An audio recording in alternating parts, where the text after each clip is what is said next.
Thyroid സംബന്ധമായ അസുഖങ്ങൾക്ക് ഹോമിയോപ്പതിയിൽ വളരെ ഫലപ്രദമായ ചികിത്സ ലഭ്യമാണ്. ഞാൻ ഡോക്ടർ ആനന്ദ്. ഇന്ന് നമ്മൾ നോക്കാൻ പോകുന്നത് ഹൈപ്പർ തൈറോയിഡിസം അല്ലെങ്കിൽ ഹൈപ്പോതൈറോയിഡിസം എന്നുള്ള പ്രശ്നത്തിന് ഹോമിയോപ്പതിയിലൂടെ നമുക്ക് എങ്ങനെ പരിഹാരം കാണാൻ പറ്റും, അതിന്റെ ജനറൽ മാനേജ്മെന്റ് എന്തൊക്കെയാണ്, പിന്നെ തൈറോയിഡിനെ പറ്റിയുള്ള ഒന്ന് രണ്ട് ഫാക്ടുകളും കൂടെയാണ്. ആദ്യമായി തന്നെ തൈറോയ്ഡ് ഗ്രന്ഥിയെ കുറിച്ച് പറയുമ്പോൾ അത് വളരെ ചെറിയൊരു ഓർഗനാണ്. ഏകദേശം ഒരു 25 ഗ്രാം മാത്രം ഭാരം വരുന്ന ഒരു ചെറിയൊരു ഓർഗൻ നമ്മുടെ കഴുത്തില് ബട്ടർഫ്ലൈ ഷേപ്പിലുള്ള ഒരു ഓർഗനാണ്. അതിനെക്കുറിച്ച് പറയുകയാണെങ്കിൽ ഒരുപക്ഷെ ശരീരത്തിലുള്ള മിക്കവാറുമുള്ള എല്ലാ ഫംഗ്ഷനെയും കൺട്രോൾ ചെയ്യാൻ കഴിവുള്ള ഒരു ചെറിയൊരു വലിയ ഫംഗ്ഷനിങ് കപ്പാസിറ്റി ഉള്ള ഒരു ഓർഗനാണ് തൈറോയിഡ്. ഈ വീഡിയോ ഒരു അല്പം ലെങ്തി ആവാൻ ചാൻസ് ഉണ്ട്. പക്ഷെ ഇത് കാണുകയാണെങ്കിൽ തൈറോയിഡിനെ കുറിച്ചുള്ള എല്ലാ ബേസിക് ആയിട്ടുള്ള കാര്യങ്ങളും ഹോമിയോപ്പതിക് ട്രീറ്റ്മെന്റും നിങ്ങൾക്ക് വ്യക്തമാകുന്നതാണ്. ഈ തൈറോയിഡിന് എന്തെങ്കിലും പ്രശ്നം വരികയാണെങ്കിൽ അതിന്റെ ഹോർമോൺസ്, അതായത് T3 അല്ലെങ്കിൽ T4 എന്ന് നമ്മൾ സാധാരണയായി പറയുന്ന തൈറോയിഡ് ഹോർമോൺ, അതിന് വ്യതിചലനം ഉണ്ടാകുകയും നമ്മുടെ ശരീരത്തിലെ എല്ലാ ഫംഗ്ഷനും ഇത് ബാധിക്കുകയും നമ്മുടെ ഗ്രോത്ത് അല്ലെങ്കിൽ മെറ്റബോളിസം കുറയുകയും ചെയ്യുന്നു.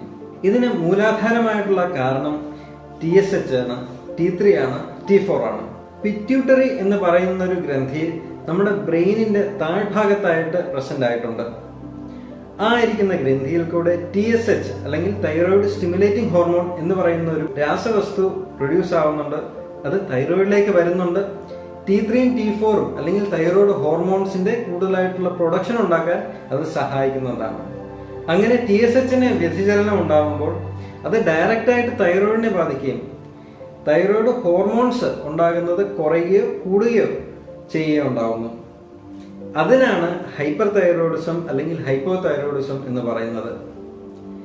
T3 T4 കൂടുന്ന ഒരു സമയത്ത് നമ്മൾ അതിനെ ഹൈപ്പർ തൈറോയിഡിസം എന്നും T3 T4 കുറയുന്ന ഒരു സമയത്ത് നമ്മൾ ഹൈപ്പോതൈറോയിഡിസം എന്ന് നമ്മൾ പേരിട്ട് വിളിക്കുന്നു. പക്ഷേ ഇതിന്റെ മെയിൻ പ്രശ്നം എന്ന് വെച്ചാൽ ഹൈപ്പർ തൈറോയിഡിസം അല്ലെങ്കിൽ ഹൈപ്പോതൈറോയിഡിസം വരുന്ന സമയത്ത്, എസ്പെഷ്യലി അത് പ്രഗ്നൻസി ഉള്ളൊരു സമയത്താണെങ്കിൽ അത് കുട്ടിയും കൂടെ ബാധിക്കാൻ ചാൻസ് ഉള്ള ഒരു സമയമാണ് എന്നും കൂടെ നമ്മൾ അറിയേണ്ടതാണ്. ഇനി നമുക്ക് അതിന്റെ തൈറോയിഡിന്റെ മെയിൻ ആയിട്ടുള്ള ഫംഗ്ഷനെ കുറിച്ച് നോക്കാം. തൈറോയിഡിന്റെ മെയിൻ ആയിട്ടുള്ള ഫംഗ്ഷൻസ് എന്തൊക്കെയാണെന്ന് ചോദിക്കുകയാണെങ്കിൽ, നമ്മുടെ ശരീരത്തിലെ മിക്കവാറുമുള്ള എല്ലാ ഓർഗനെയും ഇൻഫ്ലുവൻസ് ചെയ്യുന്നതെന്ന് പറഞ്ഞു. നമ്മുടെ ശരീരത്തിന്റെ ഗ്രോത്തിനെ മെയിൻറ്റെയിൻ ചെയ്യുന്ന ഒരു ഓർഗനാണ് തൈറോയിഡ്. അതിനകത്ത് മെറ്റബോളിസത്തിന് ബൂസ്റ്റ് കൊടുക്കുന്ന ഒരു ഓർഗനാണ് തൈറോയിഡ്.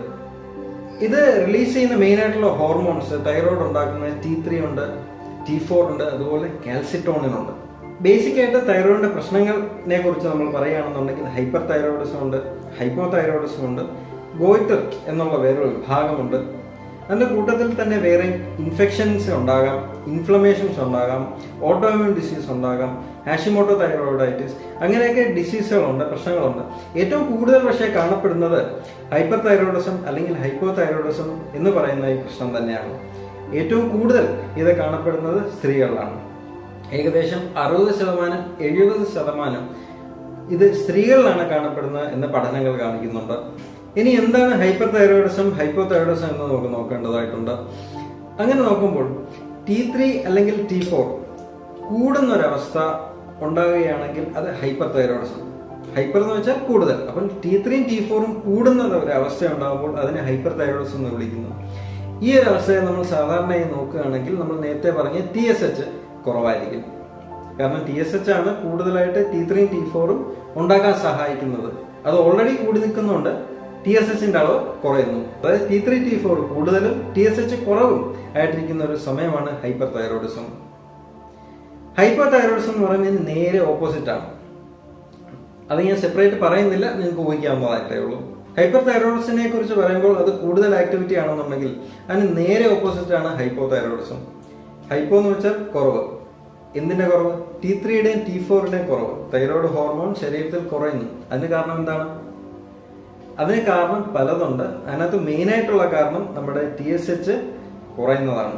ഹൈപ്പോതൈറോയിഡിസിന്റെ മെയിൻ ആയിട്ടുള്ള കുറച്ച് ബേസിക് ആയിട്ടുള്ള സിംറ്റംസ് നിങ്ങൾക്ക് മനസ്സിലാവുന്ന രീതിയിൽ പറയുകയാണെന്നുണ്ടെങ്കിൽ ശരീരത്തിന് വണ്ണം കൂടുക, കോൺസ്റ്റിപ്പേഷൻ ഉണ്ടാകുക, മോഷൻ പോകാൻ ബുദ്ധിമുട്ടുണ്ടാകുക, അതുപോലെ ബോഡി പെയിൻസ് പല സ്ഥലത്തും ഉണ്ടാകുക, ഒബീസിറ്റി ഉണ്ടാകുക, BMI കൂടുക, ക്ഷീണം ഉണ്ടാകുക, അതുപോലുള്ള കണ്ടീഷൻസ് ഹൈപ്പോതൈറോയിഡിസിൽ വളരെ സാധാരണമായിട്ട് കാണാൻ പറ്റുന്നതാണ്. ഇനി ഇതിന് പ്രതിവിധിയായിട്ട് ജനറൽ മാനേജ്മെന്റ് ആയിട്ട് നമുക്ക് എന്ത് ചെയ്യാൻ പറ്റും നോക്കാം. ജനറൽ മാനേജ്മെന്റ് ആയിട്ട് നമ്മൾ ചില ഭക്ഷണങ്ങൾ കഴിക്കേണ്ടതായിട്ടും കഴിച്ചുകൂടായ്മതായിട്ടും ഉള്ളതുണ്ട്. അത് ഏതൊക്കെയാന്ന് നോക്കാം. ആദ്യമായി തന്നെ പറയുമ്പോൾ ക്യാബേജ്, കോളിഫ്ലവർ, അതുപോലെ റൂട്ടുകൾ, ടപ്പിയൊക്ക ഉള്ള കാര്യങ്ങൾ ഈ നമ്മുടെ ഭക്ഷണത്തിൽ നിന്ന് അവോയ്ഡ് ചെയ്യുക. കാരണം ഇതിന് തൈറോയിഡിനെ ചെറുതായിട്ട് അൺസ്റ്റേബിൾ ആക്കാനുള്ള ചില ഘടകങ്ങൾ ഇതിനകത്തുണ്ട്. അത് ഈ ഫുഡിൽ ഉള്ളതുകൊണ്ട് ഇത് മാറ്റി വെക്കുക എന്നുള്ളതാണ് പറയാനുള്ളത്. അതുപോലെ നമുക്ക് തന്നെ അറിയാവുന്ന ഒരു കാര്യമാണ് സെഡൻറ്ററി ലൈഫ് സ്റ്റൈൽ വളരെ പ്രശ്നങ്ങൾ ഉണ്ടാക്കുന്നതാണ്. അത് തൈറോയിഡ് മാത്രമല്ല വേറെ പല പല പ്രശ്നത്തിനും കാരണമാകുന്നതാണ്.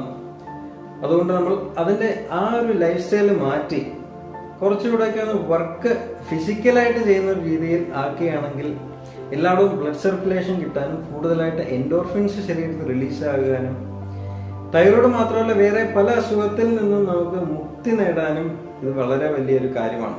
ഇനി ഇതിന്റെ ഭക്ഷണത്തിനെ കുറിച്ച് പറയുകയാണെങ്കിൽ നമ്മൾ അവോയ്ഡ് ചെയ്യേണ്ട ഭക്ഷണത്തിനെ കുറിച്ച് പറഞ്ഞു.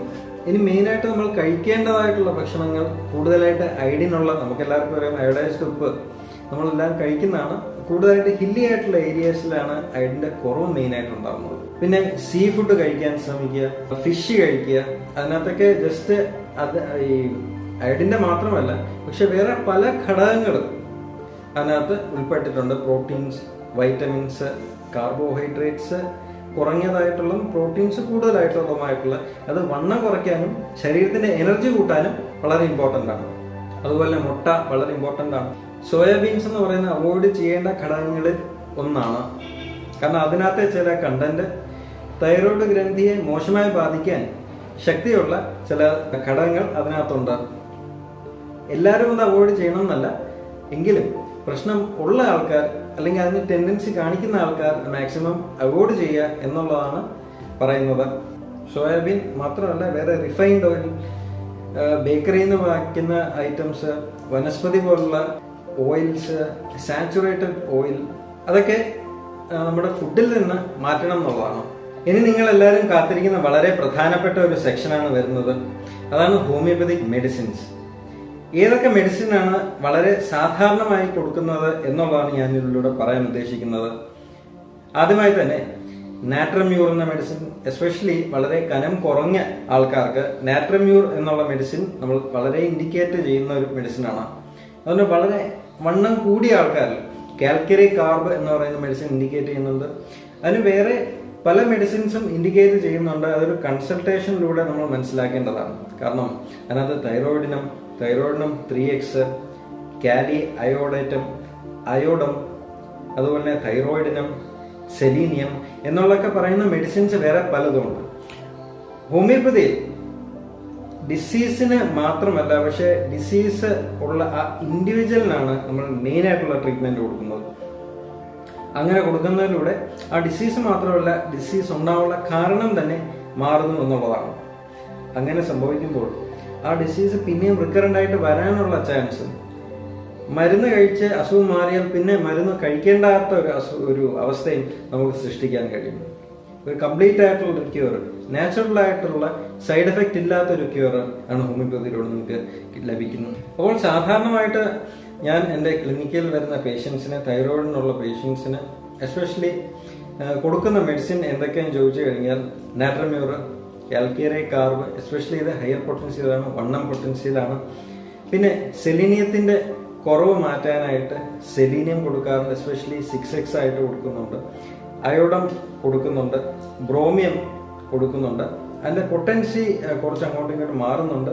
ഇതിന്റെ ലോവർ പൊട്ടൻസിയാണ്, എസ്പെഷ്യലി 30 പൊട്ടൻസിയിലാണ് സാധാരണ കൊടുക്കാറുള്ളത്. വേറെ മെഡിസിൻസ് അതിന്റെ കോസിനനുസരിച്ചാണ്. എക്സ്റേ എടുത്തിട്ട് എന്തെങ്കിലും ബുദ്ധിമുട്ട് വന്നിട്ടുണ്ട്, എക്സ്റേ എന്ന് പറയുന്ന ഒരു മെഡിസിൻ ഉണ്ട്, അത് കൊടുക്കുന്നുണ്ട്. അത് മാത്രമല്ല വേറെ പല സിംറ്റംസിനെ അനുസരിച്ച് ഇതിനകത്ത് ഒത്തിരി മെഡിസിൻസ് ഇതിനകത്തുണ്ട്. അപ്പോൾ ഇതൊക്കെയായിരുന്നു എനിക്ക് ഈ വീഡിയോയിലൂടെ നിങ്ങളിലേക്ക് എത്തിക്കാനുണ്ടായിരുന്നത്, നിങ്ങളിലേക്ക് കൺവേ ചെയ്യാനുണ്ടായിരുന്നത്. നിങ്ങൾ ഇഷ്ടപ്പെട്ടു എന്നുണ്ടെങ്കിൽ തീർച്ചയായും ലൈക്ക് ചെയ്യുക. ലൈക്ക് ചെയ്യുന്നത് അത് എനിക്ക് എപ്പോഴും ഒരു പ്രചോദനമായിരിക്കും. ഇത് എല്ലാവരിലേക്കും എത്തിക്കാൻ ശ്രമിക്കുക, ഷെയർ ചെയ്യാൻ ശ്രമിക്കുക. ഹോമിയോപ്പതിയിലൂടെ വളരെ നല്ലൊരു ഫലം, വളരെ നല്ലൊരു റിസൾട്ട് നമുക്ക് ഉണ്ടാക്കിയെടുക്കാൻ കഴിയുന്നുണ്ട്. അത് ബാക്കിയുള്ള എല്ലാവരിലേക്കും എത്തിക്കാനായിട്ട് നിങ്ങൾ ഷെയർ ചെയ്യുക. എല്ലാവർക്കും നല്ലൊരു നാളേക്കായി, ശുഭദിനത്തിനായാണ് ഞാൻ ഈ വീഡിയോ നിങ്ങളിലേക്ക് എത്തിക്കുന്നത്. ഈ അറിവ് ബാക്കിയുള്ളവരിലേക്കും എത്തണം എന്ന് ഞാൻ ശക്തമായി ആഗ്രഹിക്കുന്നുണ്ട്. ഈ വീഡിയോ ഇഷ്ടപ്പെട്ടവർ തീർച്ചയായും ലൈക്ക് ചെയ്യുക, ഷെയർ ചെയ്യുക, സപ്പോർട്ട് ചെയ്യുക, നിങ്ങളുടെ സ്നേഹം നിങ്ങൾ അറിയിക്കുക. നല്ലൊരു ശുഭദിനം നേർന്നുകൊണ്ട് നന്ദി, നമസ്കാരം.